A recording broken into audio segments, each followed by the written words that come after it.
Estás en la cuarta semana de la historia. Adelante.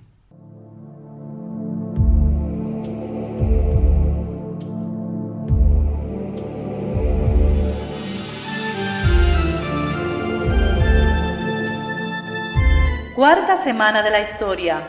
Un camino de fe con historia.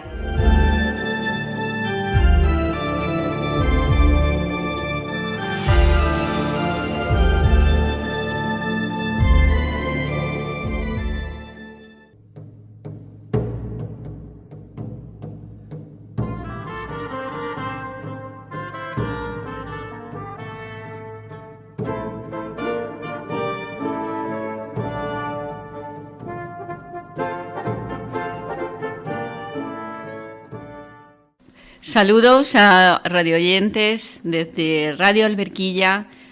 Presentamos en esta ocasión la participación del profesor don José María Miura Andrades en la Semana de la Historia, la cuarta Semana de la Historia desde Salteras, en esta ocasión denominada Camino de Santiago, un camino de fe con historia. El profesor José María Miura Andrades es doctor en Historia por la Universidad de Sevilla, del que recibe premio extraordinario. Ha impartido docencia en las universidades de Sevilla desde 1985 a 1993 y en la Universidad de Huelva desde 1993 a 1998, antes de hacerlo en esta que nos ocupa, la Universidad Pablo de Olavide, como titular desde 1998.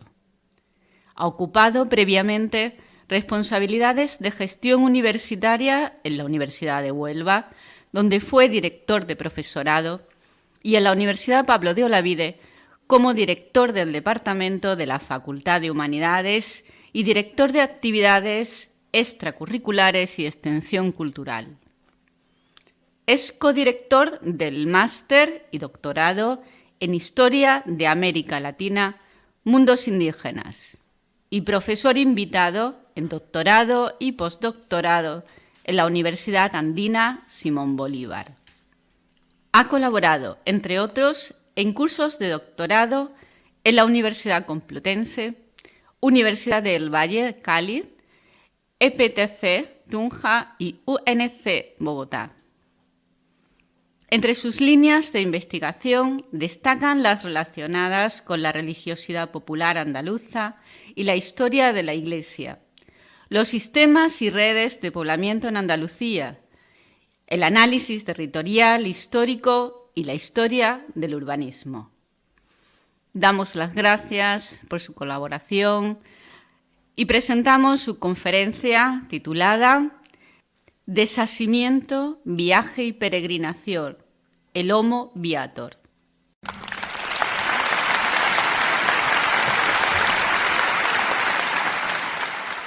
Quiero comenzar agradeciendo la invitación que en su momento me cursara la organización de la cuarta Semana de la Historia, Camino de Santiago, Camino de Fe con Historia, organizada por Radio Alberquilla en colaboración con el Ayuntamiento de Salteras. En especial, agradecerle a Emilio Plazas el haber contado conmigo para desarrollar esta ponencia, la cual es el resultado de una fecunda colaboración de muchos años entre la Universidad Pablo de Olavide y la comunidad de Salteras, fundamentalmente a través del aula de la experiencia. Mi participación en esta Semana de la Historia es una evidencia del compromiso de una universidad pública, como es la Universidad Pablo de Olavide, con su entorno social y especialmente, en este caso, con el área metropolitana de Sevilla y el Aljarafe sevillano. La expresión Homo Viator tiene su origen en el latín y viene a significar algo así como hombre viajero, en clara alusión al viaje que significa la vida de toda persona. El Homo Viator, el hombre viajero, el hombre en camino, entiende el desplazamiento como una búsqueda, como un camino hacia una meta, como una aventura mediante la que afianzarse en la realidad de su existencia.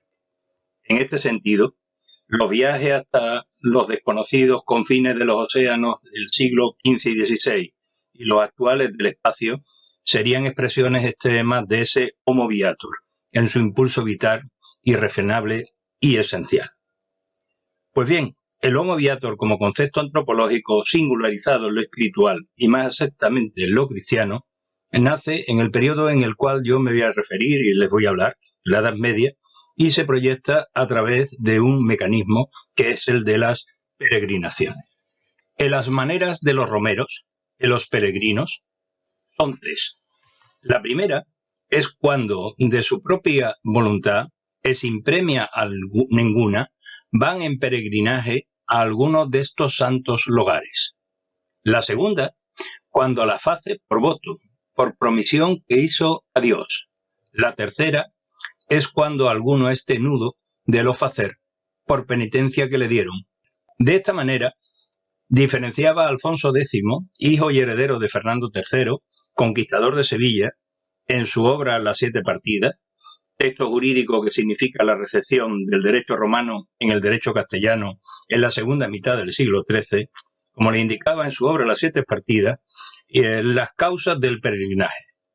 Los tres elementos, voluntad, voto o promesa y penitencia, se van a combinar de diferentes maneras a lo largo del tiempo. Ciertamente, la peregrinación es una obra ascética, que, en busca de la perfección espiritual, vive en la renuncia de lo terreno y en la disciplina de la exigencia del cuerpo, y por tanto exige de aquel que la realiza el abandono de su entorno y de la seguridad que garantiza él mismo. Desarraigo, extrañamiento, provisionalidad, inseguridad, exilio, son términos que se asocian a la peregrinación, a la búsqueda mediante la ascesis del camino para llegar a un más alto grado de perfección. No es la peregrinación, sin embargo, monopolio del cristianismo, ni tan siquiera es elemento obligado y exigencia para el creyente, como lo es en el Islam, ni tan siquiera es una imposición. No obstante, en el Islam, el Hajj, la peregrinación al menos una vez en la vida a la Meca por parte de todo musulmán adulto que cuente con recursos físicos y económicos suficientes, es uno de los 5 pilares del Islam.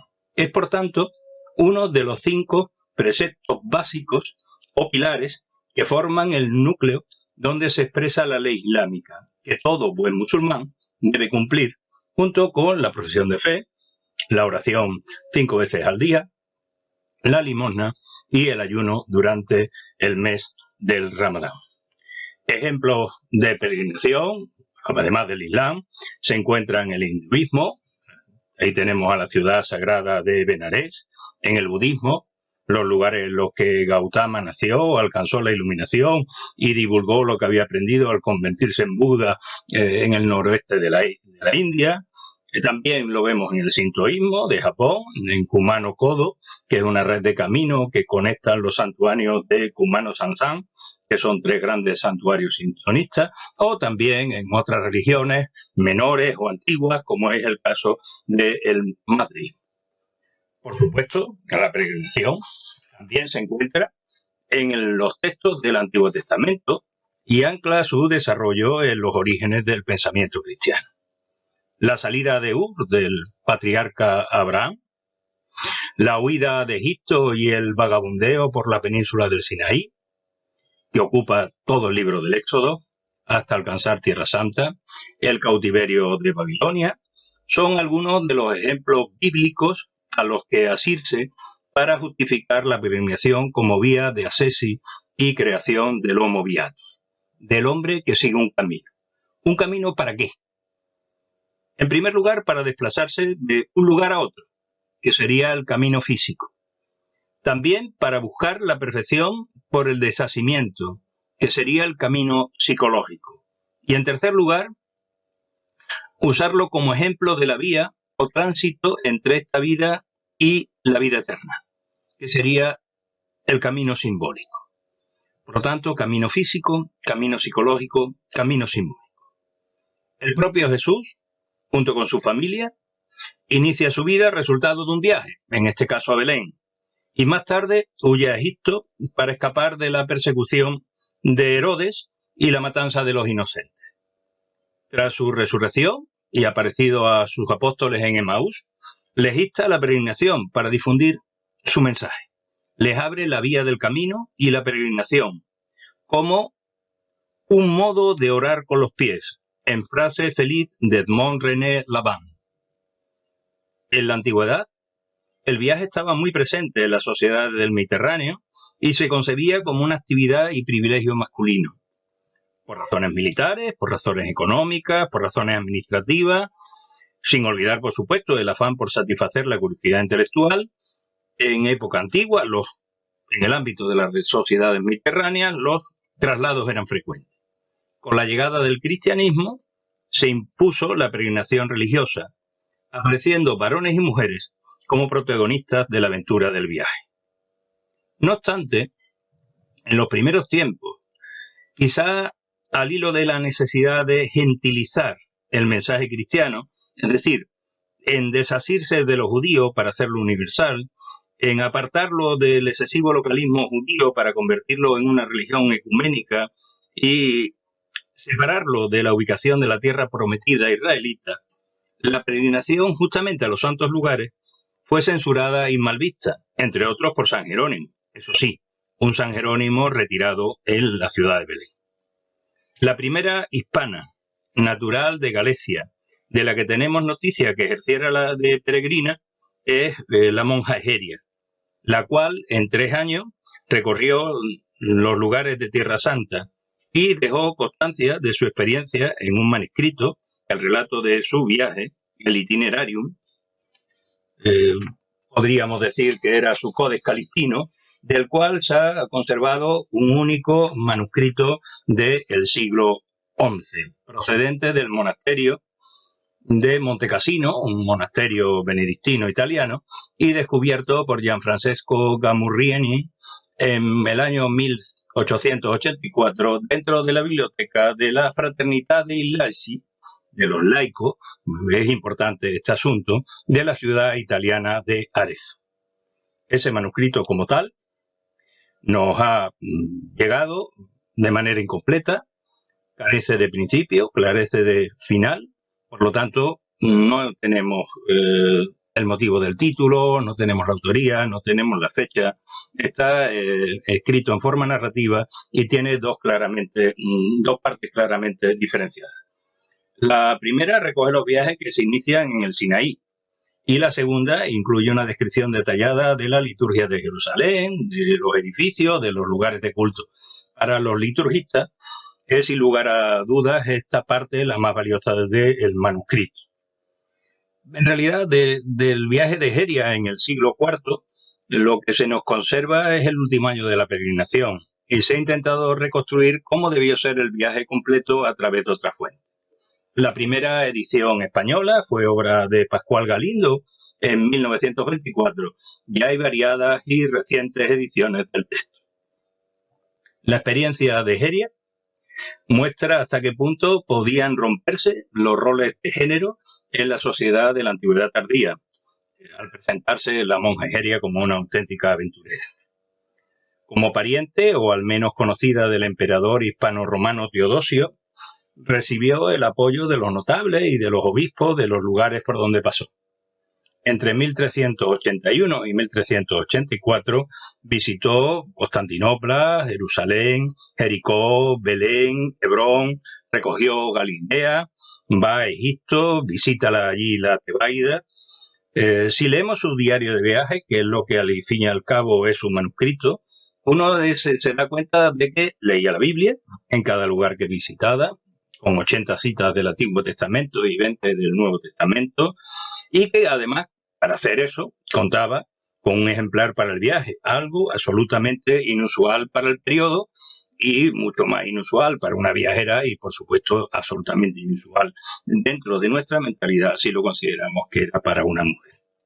También queda de manifiesto que tenía cultura, que había estudiado, por lo tanto conocía el texto bíblico y que por ello, además, conocía los lugares, su historia, se había preocupado y por eso es capaz de describir cada lugar minuciosamente e incluso debió de dibujar algunos elementos significativos que en el manuscrito que se nos ha conservado se han perdido, y ya que en ocasiones emplea expresiones que así lo indican, por ejemplo, como veis en la ilustración correspondiente. Independientemente del caso de Heria y algún otro más, que le realizaron la peregrinación por voluntad como una práctica devocional más, puro exilio voluntario, en el occidente medieval, sobre todo a partir del siglo V, la ascesis, a la que hacíamos referencia como elemento de peregrinación, se transmuta en el monacato. El pensamiento y la espiritualidad agustiniana hacen que la vida del hombre solo tiene sentido si se toma como un camino hacia Dios. Todos estos elementos, ascesis, monacato y pensamiento agustiniano, se manifiestan claramente en la cristiandad céltica y britana. La cristianización de los celtas y de las islas británicas fue obra de San Patricio, bretón del siglo V, evangelizador de Irlanda, isla que no había sido romanizada. La evangelización no se hizo a partir de las ciudades, inexistentes, sino a través de los monasterios surgidos en el seno de los clanes familiares. El abad, por ello, hace las veces de obispo de la comunidad. El monacato celta constituía una adaptación del modelo rigorista egipcio a una sociedad formada por grupos familiares. Junto con el severo ascetismo, sus rasgos más originales eran el interés por la formación escriturística y por la cultura en latín, lengua desconocida en Irlanda, y el incansable celo misionero y la gran capacidad evangelizadora. Por todo ello, el monacato irlandés se configuró como un instrumento ajeno a la tradición romana, capaz de forjar elementos capaces de evangelizar pueblos que, igualmente, desconocían la tradición clásica y el latín, fundamentalmente los germanos y más tarde los eslavos. Esa evangelización de estos pueblos se ejercía mediante la peregrinatio pro Christi. El hombre es un ser desarraigado del mundo y el mayor ascetismo es la ruptura de los lazos sociales que lo convierten en un ser errante que explica la palabra de Dios. Esa peregrinatio por Christi rápidamente se empleó para evangelizar a los anglosajones, tanto insulares como continentales, y a los francos. La peregrinatio pro Christi les lleva a desasirse de su tierra y a errar por el mundo difundiendo la verdad y creando para ellos monasterios en los lugares más apartados y hostiles. Destaca dentro de ese monacato celta la figura de San Columbano, muerto en el 615, que promovió la creación de cenobios por toda la Europa continental, que más adelante acabarán tales cenobios abrazando la regla de San Benito impuesta por la Iglesia romana. El mundo ascético y la peregrinación, el viaje físico, se confunde hasta el punto de que el relato de lo físico se convierte en un recurso retórico del viaje psicológico o viaje espiritual, que se acaba convirtiendo en peregrinación penitencial, donde el viaje es la tarifa de la expiación que debe pagar el homo viator. El ejemplo más claro quizás sea el viaje de San Brandán, San Borondón, San Barandán, es decir, nuestro San Borondón, descubridor de las Islas Canarias en su odisea desde las Islas Británicas hasta el infierno, que bascula entre lo real y lo imaginado. La historia, recogida en la Navigatio Sancti Brendani, nos refiere que San Brandán, maravillado por lo que le relata Marinto en el monasterio de Clonfert, donde le da cuenta de la existencia de una serie de islas maravillosas en el océano occidental, más allá de los límites del mundo desconocido, pues bien, maravillado, Brandán convence a 14 monjes para construir un currach, una sencilla embarcación tradicional irlandesa hecha de madera y cuero, y emprender la navegación por el océano. Sin velas, sin timón, sin rumbo, se dirigen a donde les lleve. Realmente no necesitaban ninguno de esos elementos, puesto que sería Dios quien en realidad guiara la la nave. A lo largo de 7 años, Brandán y sus compañeros navegan por el Atlántico, divisando un gran número de islas maravillosas, las islas de los pájaros, en las que las aves cantan salmos y alaban a Dios, la isla en la que Judas cumple su penitencia, encuentran un enorme pilar de cristal en un mar de niebla que tardan 3 días en rodear. Esta y otras islas conforman un auténtico catálogo de maravillas, tras la cual llegan al mejor destino de todos, lógicamente el paraíso. Tras ser recibido allí por San Pablo el Ermitaño y admirar las bondades de esa tierra prometida, navegan de vuelta a Irlanda, donde Brandán fallece poco tiempo después.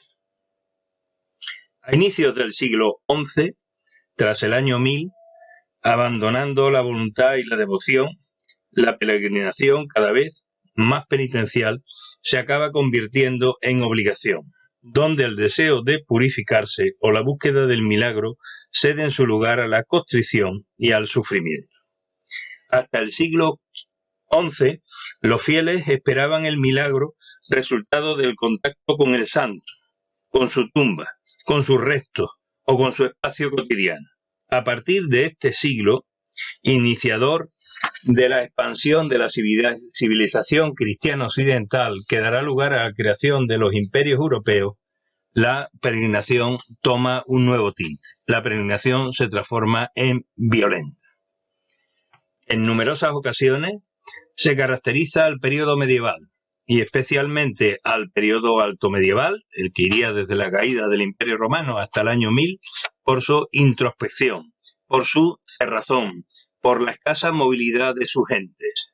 Sin embargo, aparte de datos tan evidentes que contradicen estos estatismos como las migraciones bárbaras que avancan desde el siglo III, cuando los cuados, los marcómanos, los pictos y los godos penetran allende los límites del imperio y se establecen el mismo, hasta las últimas incursiones de húngaros, normandos y fineses en el siglo X, como ha puesto de manifiesto el profesor Franco Cardini, es una etapa de enorme movilidad en la estructura del poblamiento, cabiéndola definir como una etapa nómada. La Edad Media es una etapa, por tanto, en la época altomedieval, de enorme movilidad humana, pero lo continuó siendo.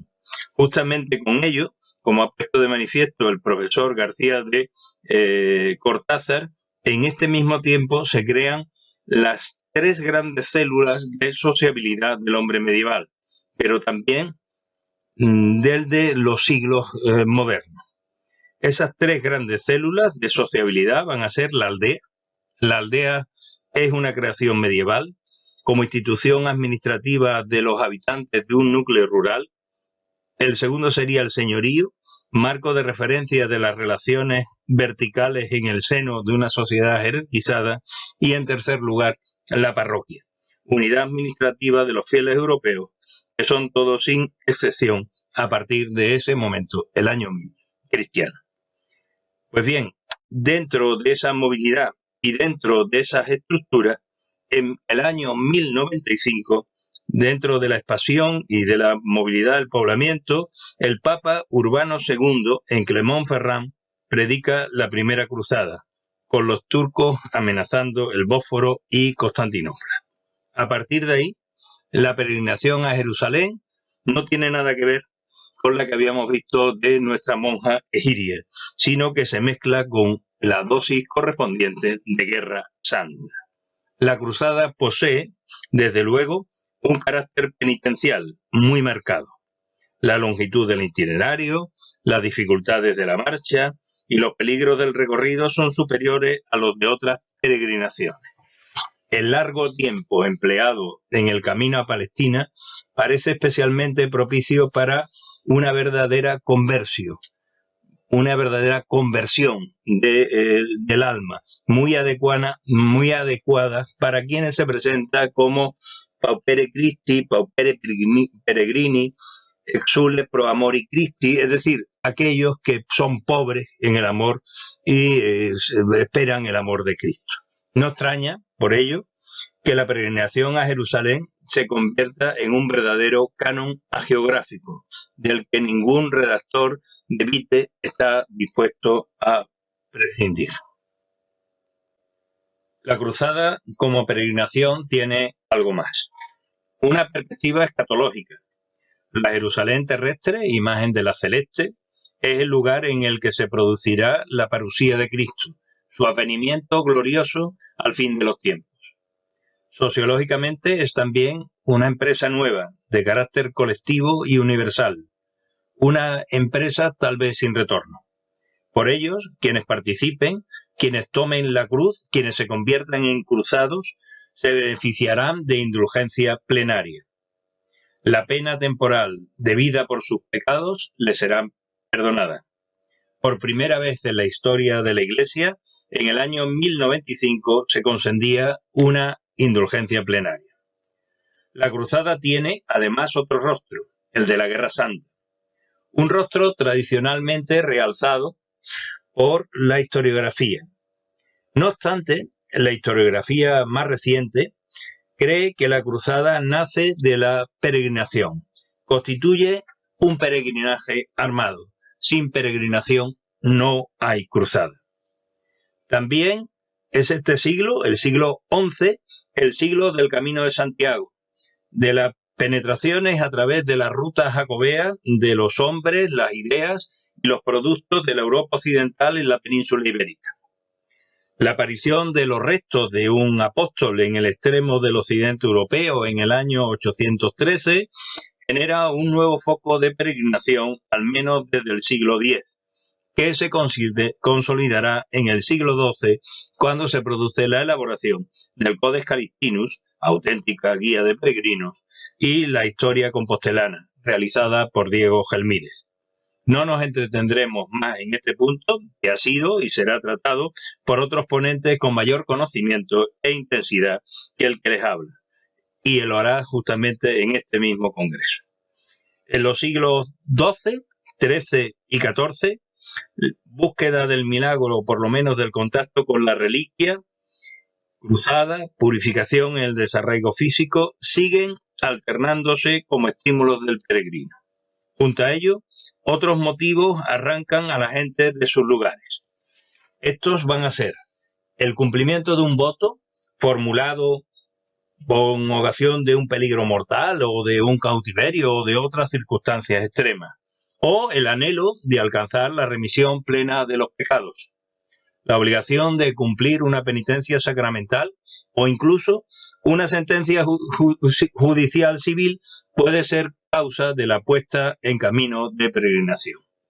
En todos los casos, la vieja idea de que la cercanía a los restos santos, la posibilidad de palpar reliquias, podían realizar, además, la curación de los cuerpos enfermos, subsiste.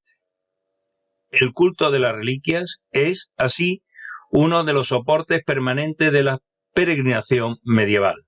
Más aún, frente a la tradición iconódula de la cristiandad oriental, que negaba la existencia de las imágenes como elemento didáctico o intercesor en las mentalidades populares para la búsqueda de Dios, no se encuentran dentro de la cristiandad occidental y por lo tanto es un claro contraste esa reliquia con esa mentalidad oriental frente a la mentalidad cristiana occidental.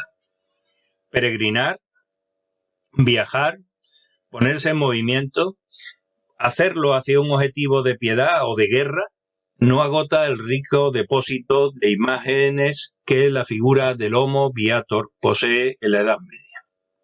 Debemos de tener en cuenta que la peregrinación física no es sino el medio o la representación sensible de la otra peregrinación, del otro viaje que concluiría en el cielo y que era el propio viaje vital.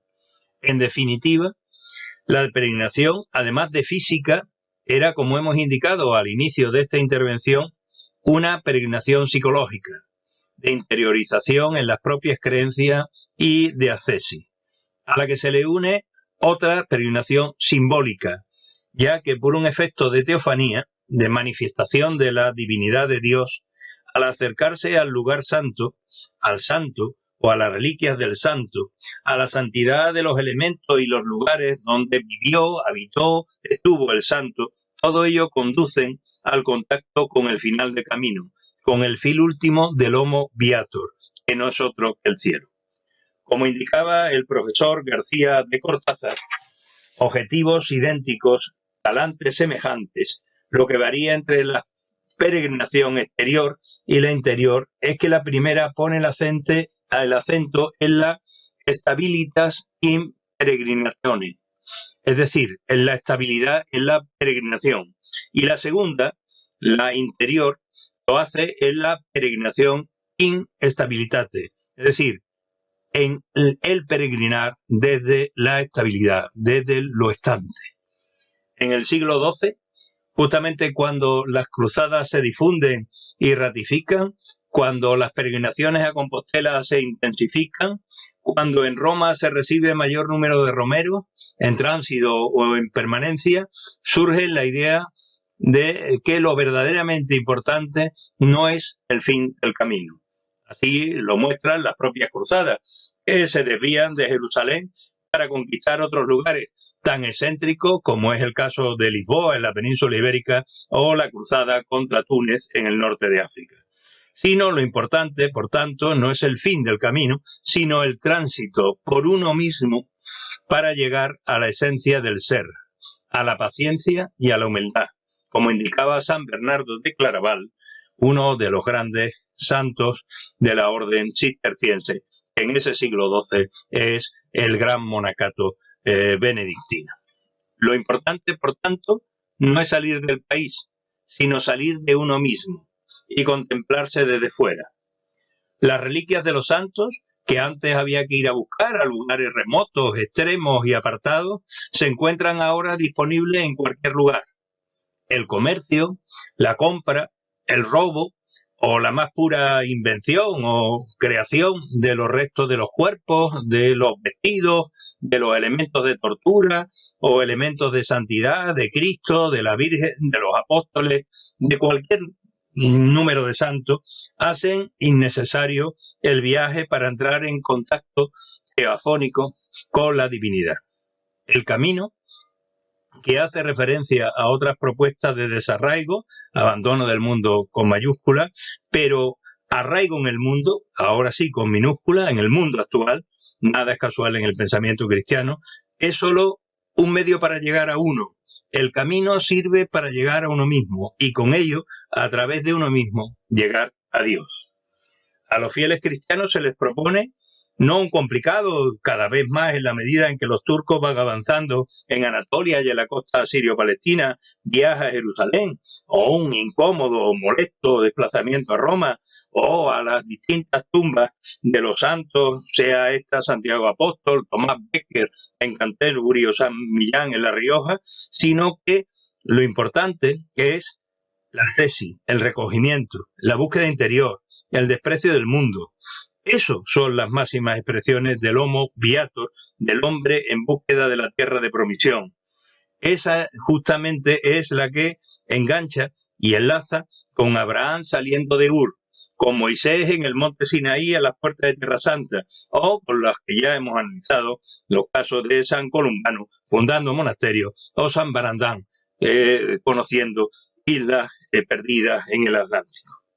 El Cuarto Concilio de Letrán, celebrado el año 2015, fijará la doctrina de la Iglesia para los siguientes 300 años y en parte aún continúa fijada hasta el día de hoy. Difundió con ello el espíritu del antiguo cardenal Segni, entonces ya Papa Inocencio III. Es a partir de entonces, es decir, es a partir de inicios del siglo XIII cuando se propone en el seno de la Iglesia y en la mentalidad de los hombres y mujeres que devienen en la religiosidad popular, 3 espacios para esa peregrinación. El físico, la liberación de Jerusalén. El psicológico o espiritual, que conduce necesariamente a la reforma de la Iglesia, donde franciscanos y dominicos se han de convertir en bastiones frente a la herejía. Justamente franciscanos y dominicos, recién fundado por San Francisco de Asís y Santo Domingo de Guzmán en los años iniciales del siglo XIII. Y un tercer espacio, el simbólico, El espacio de la peregrinación simbólica es el eterno y la llegada celestial, que pone fin al dolor y a la pena a través, eso sí, de la muerte. De esos tres espacios, el físico, el primero, está reservado a algunos. La liberación de Jerusalén es propio de los cruzados. El segundo es propio de la Iglesia, especialmente la reforma de la Iglesia lo es de la jerarquía eclesiástica, mucho en menor medida de los fieles y muy escasamente del laicado. Y el tercero, justamente el simbólico, es en el que todos coincidimos. El simbólico se convierte en el eterno y celestial que pone fin al dolor y a la pena a través de la muerte. Y eso nos unifica a todos. Desde el siglo XIII, especialmente auspiciadas por las predicaciones urbanas de franciscanos y dominicos, se crean nuevas vías de alcanzar a Dios distintas a las de la peregrinación. Se produce la aparición iconográfica de los principales episodios de la vida de Cristo. De un Cristo en majestad, que era el propio del románico, empieza a aparecer una iconografía que nos relata los dos momentos de mayor manifestación de la humanidad de Cristo, como son el nacimiento y su muerte en la cruz, junto con la valoración de la figura que lo dota de humanidad, que lo convierte en hombre, que no es otro que la Virgen María. Estos elementos se ofrecían durante la misa, en el cual en el momento de la transubstanciación, con la consagración y elevación de la hostia, se vuelve nuevamente desde lo simbólico a lo físico, porque se aparece Cristo en su cuerpo y en su sangre. Junto a ello, la aparición y estimulación de las procesiones que salen de los templos y empiezan a ocupar el espacio urbano, especialmente las procesiones que se van a desarrollar el Domingo de Ramos, más tarde el Jueves y Viernes Santo, o las procesiones del Corpus Christi. En realidad, esta procesión del Corpus Christi, que inunda la ciudad y que permite el discurrir por ella, saliendo de la iglesia, se ha de convertir en la hierofanía católica por excelencia. A tono con una sociedad cada vez mejor implantada en un espacio, un feligrés se encuentra encerrado en la célula parroquial. Para facilitar su nuevo destino y evitar añoranza, las indulgencias acercan los beneficios de la cruzada a cada familia, a cada casa. De aquí, desde su vivienda, mejor que desde fuera, cada hombre podrá cumplir en adelante su inevitable vocación de homo viator. La peregrinación está gravemente dañada a fines de la Edad Media. Sin embargo, el hecho de circunscribir la peregrinación a lo cercano y a la célula de sociabilidad conocida como parroquia, ratificada como célula administrativa en el Concilio de Trento a mediados del siglo XVI, no impide el conocimiento y el deseo de saber sobre Tierra Santa, sobre los santos lugares, sobre sus edificios, sobre su gente, sobre cualquier otro elemento, además de conciliar el conocimiento bíblico en la constatación empírica de la existencia de un espacio en el cual tuvieron lugar estos acontecimientos. Ante ese ansia de información y ante la focalización del viaje espiritual, surgen lo que podríamos denominar dos peregrinaciones de salón. El Vía Crucis, y en menor medida las procesiones de Semana Santa, y el nacimiento, el Belén, los pesebres. El Vía Crucis es esencial como práctica de devoción cristológica, consiste en recorrer una distancia entre dos estaciones, el Palacio de Pilatos y el Calvario. Con los evangelios en la mano, al igual que habíamos visto que nuestra monja Egeria en el siglo IV recurría a la Biblia, pues bien, con los evangelios en la mano permite paradas a gusto del meditador, ya que el carácter psicológico es el que se refuerza en estas peregrinaciones de salón. Eso es lo esencial en el devoto ejercicio.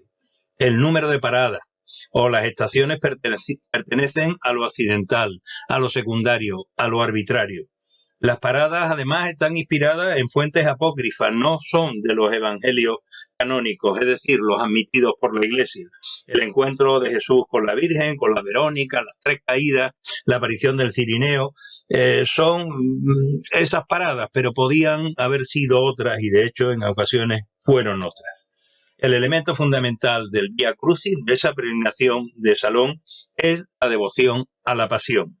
Sin embargo, lo accesorio se ha convertido en esencial, hasta el extremo que el Vía Crucis creado en Europa es el que se ha establecido en Jerusalén. Las estaciones se amoldan al canon europeo, no al revés. Europa desconoce a Jerusalén, sin embargo, en Jerusalén sí se recibe la influencia europea. El primer Vía Crucis en Europa se va a crear en Scala Coeli es un convento dominico cercano a Córdoba, fundado por Fray Álvaro de Córdoba el año 1423.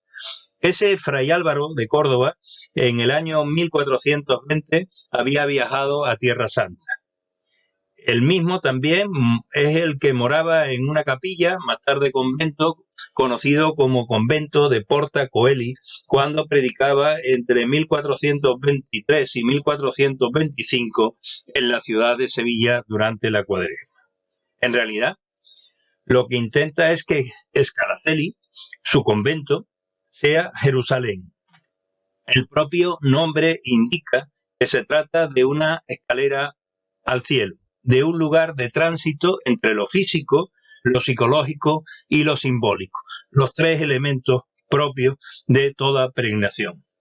Se trata de que los que no pueden ir a Jerusalén recorran mentalmente con la imaginación y en el corazón el doloroso camino de Cristo. Un segundo Vía Crucis es esencial para comprender el cambio de mentalidad que supone la peregrinación en estabilidad o la peregrinación de Salón. En el año 1518, hace poco más de medio milenio, poco más de 500 años, el primer marqués de Tarifa, Fadrique Enríquez de Rivera, hizo un viaje a Tierra Santa en una situación complicada, en ese momento Tierra Santa, por la lucha contra el turco. Escribió un diario titulado De Sevilla a Jerusalén y a su vuelta amplió su casa, instalándose en la que ahora denominamos Casa de Pilatos. Y por tanto, estando en Sevilla de vuelta a fines del año 1520, mandó que pusieran la Cruz de Jerusalén en la fachada de su casa sevillana y en el patio de su castillo de Borno. Cruces que han permanecido hasta nuestros días para mantener vivo el recuerdo de su estancia en la Ciudad Santa y con el objeto de hacerlo no solo con la cruz, sino en el pensamiento continuo, pues ese revivir en Sevilla los momentos de la pasión de Cristo, organiza un Vía Crucis con indulgencia plenaria, la misma que habíamos visto a los cruzados, a todas las personas que participaran en él. Ese Vía Crucis comenzó a celebrarse el año 1521, 500 años ahora, y la procesión salía de su casa cada uno de los 7 viernes de Cuaresma. La primera estación estaba en una sala que denominó de la Flagelación, razón por la cual el palacio se conoce popularmente como la Casa de Pilatos, y terminaba ese Vía Crucis en un templete situado en la Cruz del Campo. Varias hermandades de penitencia se fueron sumando al Vía Crucis. El Vía Crucis se continuó celebrando mientras vivió el marqués de Tarifa, hasta su muerte acaecida en el año 1539. A partir de ese momento, la participación en el mismo fue decayendo en beneficio de las penitencias y disciplinas públicas que organizaban distintas cofradías en el extramuro de la ciudad. El otro gran Vía Crucis, la otra gran peregrinación de Salón, será la Semana Santa, que también mezcla lo simbólico con lo psicológico y con lo físico. Pero ese no va a ser objeto de nuestra atención. El Vía Crucis como tal se va a consolidar en Roma el Vía Crucis del Coliseo en una época mucho más tardía, en el año 1750, creándose el modelo actual con 14 estaciones, pero ese modelo desconoce lo esencial, que no son las paradas y los pasajes, sino que es el propio camino, la vía, la peregrinación, que no entiende ni atiende a las etapas físicas. Debemos, no obstante, demarcar la existencia de una peregrinación que frente a esta de salón se convertirá en peregrinación que podríamos denominar casi de mesa de comedor. Se trata del Belén, del nacimiento. Al igual que el recordar la pasión de Cristo es una costumbre franciscana, que devocionalmente es el reflejo sobre el nacimiento, momento de tránsito entre lo divino y lo humano, de lo que el Vía Crucis es a la muerte, otro momento de tránsito, en este caso inverso, desde lo humano a lo divino. Tanto uno como otro, tanta una como otra representación, van a demandar relatos, dibujos, planos que permitan, al igual que en el siglo IV, la monja Egeria, acercarse a la realidad comparándose con la lectura. Como decía Alfonso X en las partidas, ¿qué quiere decir romero o peregrino? ¿Y cuántas maneras son de ellos?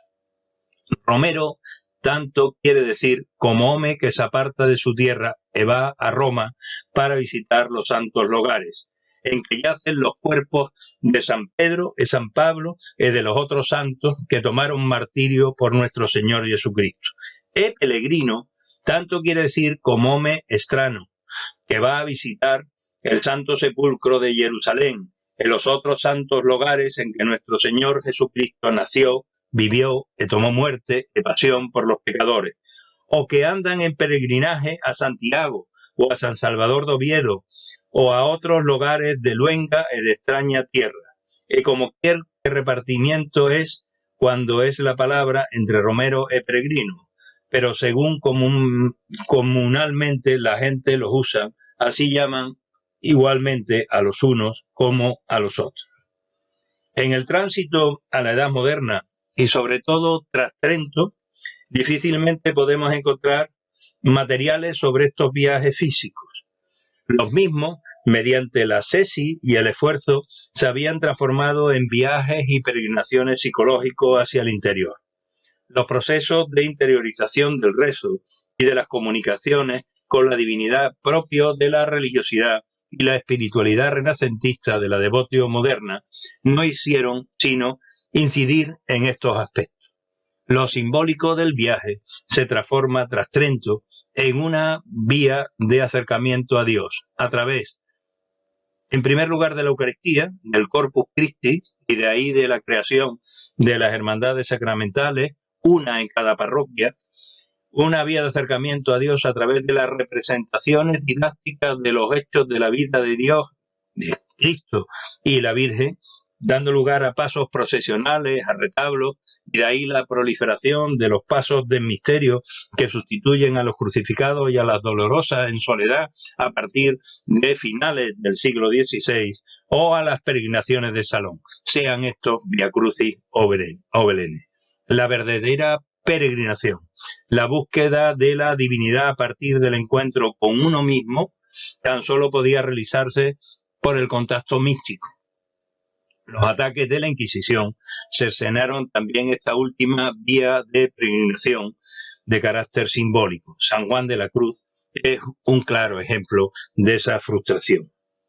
El Homo Viator se había convertido, como indicaba el profesor García de Cortázar, frente a la actitud del peregrino en movimiento, la misa y las procesiones acaban sustituyendo la suprema expresión plástica de dos hechos. Dios está aquí mismo. Para encontrarlo no hace falta moverse. Y Dios está en manos del sacerdote. Este tiene el poder exclusivo de exhibirlo y de perdonar los pecados en su nombre. Y para esto, lo de menos es ahora la penitencia, y mucho menos la penitencia en camino, en la distancia. Permítanme unas últimas recomendaciones que, por supuesto, no son mías. La primera es de Alfonso X, del que este año celebramos los 800 años de su nacimiento y lo incluye en la partida, de hecho en la partida primera, título 24, ley segunda. ¿En qué manera debe ser fecha la romería y cómo deben ser los romeros en sus cosas guardadas? Romería o preneaje deben hacer los romeros con gran devoción, diciendo y faciendo bien, y guardándose de facer mal, no andando faciendo mercaderías, ni arlotorerías por el camino, y débense llegar temprano a la posada cuando pudieren. Otros sí, ir acompañados cuando pudieren, porque sean guardados de daño y hacer mejor sus romerías. La segunda de las recomendaciones es del libro de Jonás.